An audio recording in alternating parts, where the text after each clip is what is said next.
Merchants from North Africa and Southwest Asia introduced Islam to the Sub-Saharan Africa. After the 8th century, Islam influenced the cultural, religious, political, economic, and social development of Africa. The Sahara Desert was never an absolute barrier to communication. Nomadic peoples lived in the desert since 5000 BC. These nomads had dealings with the people on its fringes. Merchants occasionally organized caravans across the desert. The arrival of the camel quickened the pace of communication and transportation across the desert. Camels came to North Africa from Arabia sometime in the first millennium BC, perhaps earlier. After about 300 AD, camels replaced horses and donkeys as the preferred transport animals throughout the Sahara, as well as the deserts of Central Asia. When Arab conquerors introduced Islam in North Africa during the 7th and 8th centuries, they integrated the region into a zone of commerce and communication. By the 8th century, Islamic merchants are trekking across the desert and establishing commercial relations with the societies in sub-Saharan West Africa. They found trading centers such as Gao, which was a flourishing market. Africa has 3 coasts for contact with the outside world: the Atlantic Ocean, the Indian Ocean, and the Savannah on the southernmost part of the Sahara.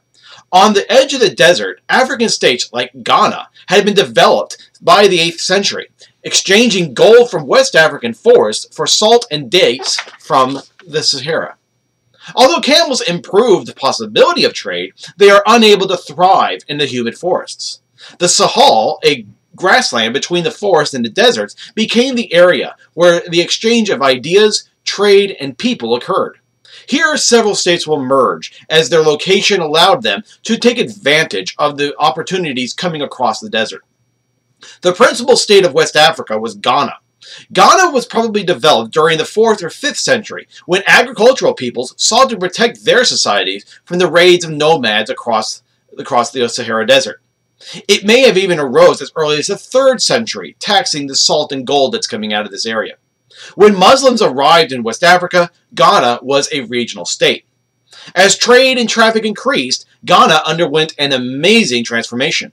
It became the center of trade in gold. Muslim merchants flocked there in a search for gold for consumers. Ghana did not produce the gold, but the kings procured nuggets from lands to the south.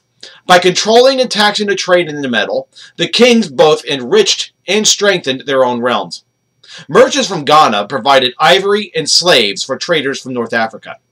By the 10th century, the kings of Ghana converted to Islam, and Ghana was at the pinnacle of its power.